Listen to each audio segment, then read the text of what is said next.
O banco da praça. A praça era enorme e linda.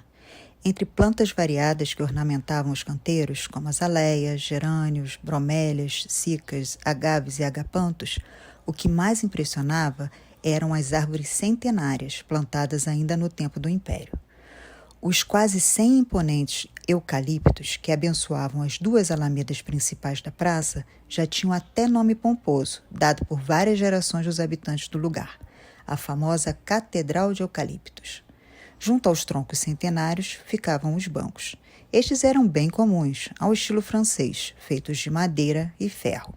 O nosso personagem principal será um desses bancos, logo aquele situado à sombra da árvore-mãe, que, segundo a lenda, tinha sido a primeira a ser plantada na praça. O banco, com quase toda certeza, não era tão centenário quanto a árvore, mas é certo que deve ter sido testemunha de um sem número de histórias, contadas por milhares de pessoas que lhe dedicaram alguns minutos de descanso entre uma e outra atividade de suas vidas. Uma dessas histórias se referia a duas pessoas, um homem e uma mulher. Ambos já ostentavam uma certa idade, mas haviam chegado à cidade em épocas diferentes. A mulher foi a primeira. Ainda lembrava do trem que passava ao lado da praça. Tinha andado nele algumas vezes. Esse trem há muito não existia. O homem tinha chegado à cidade bem depois. Nos últimos anos, a mulher tinha por hábito pegar um pouco do sol da manhã perto da árvore-mãe. Sentava-se cerca de meia hora no banco, vendo as pessoas atravessar a praça em passos rápidos. Às vezes, levava um livro e lia algumas páginas, mas ela preferia ficar observando o que acontecia à sua volta. Algumas vezes, trocava a manhã pelo final da tarde. Isso acontecia em dias mais quentes, quando o sol era por demais ostensivo. Certo dia, em uma daquelas tardes, um homem se aproximou do banco. Ela já estava lá, sentada. Naquele dia, estava lendo um livro. Posso sentar aqui? Perguntou ele. A mulher fez que sim com a cabeça. Ficaram em 5 minutos em silêncio. Ela tentando prestar atenção à leitura e ele tentando ver como começaria a prosa. O homem era dado a uma prosa. Não conseguia ficar em silêncio quando estava perto de alguém. De que fala o livro? Era uma pergunta óbvia para iniciar uma conversa. É um livro de poesia. Gosto muito de poesia, foi a resposta. Olha só, eu também. A senhora tem algum poeta preferido?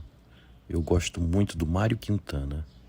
Também gosto dele, mas eu gosto de muitos poetas. Este livro aqui é de poemas da Cecília Meirelles, falou a mulher, mostrando o livro que segurava nas mãos. Ela então resolveu ler um verso da página em que tinha parado. O crepúsculo é este sossego do céu, com suas nuvens paralelas e uma última cor penetrando nas árvores até os pássaros. Parece até que a Cecília Meirelles estava vendo esse céu quando escreveu isso, ponderou o homem, e ficou olhando para cima, como que procurando as nuvens paralelas. Ela fez o mesmo, procurou as nuvens que não se cruzavam. Havia muitas, mas quais eram as da Cecília? Gosto de música também, continuou o homem. Mesmo? Puxa, eu adoro música. Devo ter herdado isso do meu avô, que era maestro, exclamou ela. Música e poesia. Parece uma dupla perfeita. Tom e Vinícius, Milton e Chico.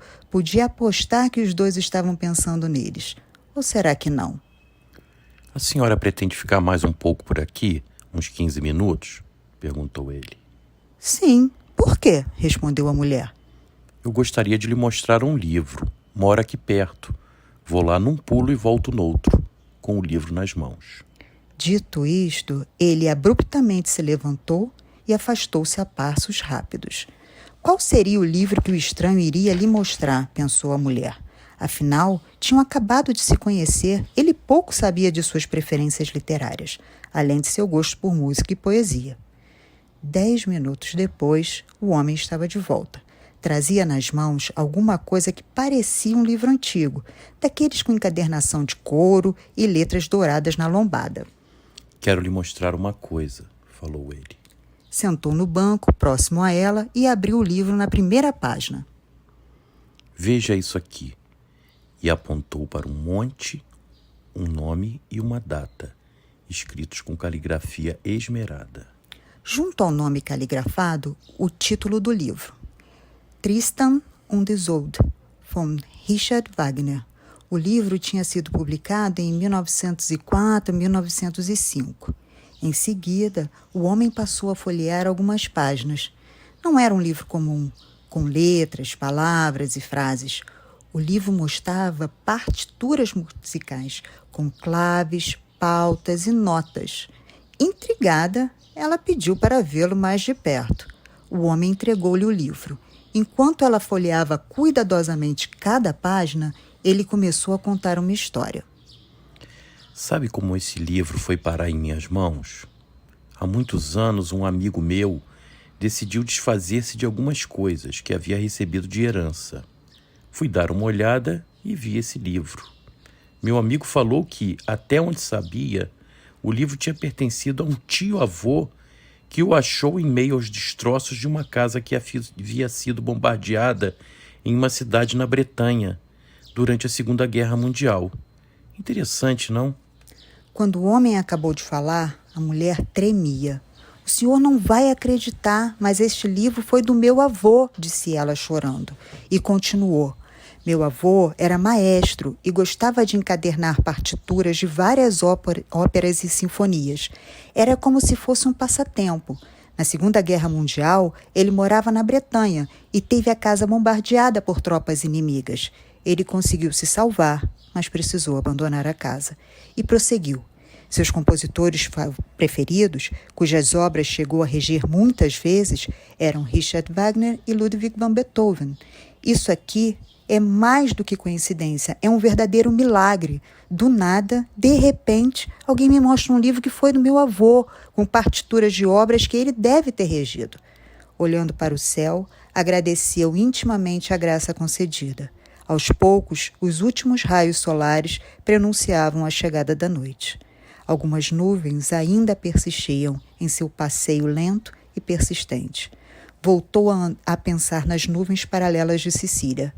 Decididamente, hoje não era mais dia delas.